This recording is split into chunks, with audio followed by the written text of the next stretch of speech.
Perfect ka ba dyan? Kamusta ka naman? What's your name? Which account are you from? I'm Rufa from Anderson Account. Rufa from Anderson na medyo amoy vodka na nakailang din na.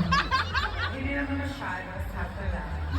Alright, so just like what I was saying earlier, how does it feel to be part of such a beautiful event led by a beautiful company? Tonight, nag-enjoy ka ba? May ini-expect ka pa ba? Or is this more than what you expected?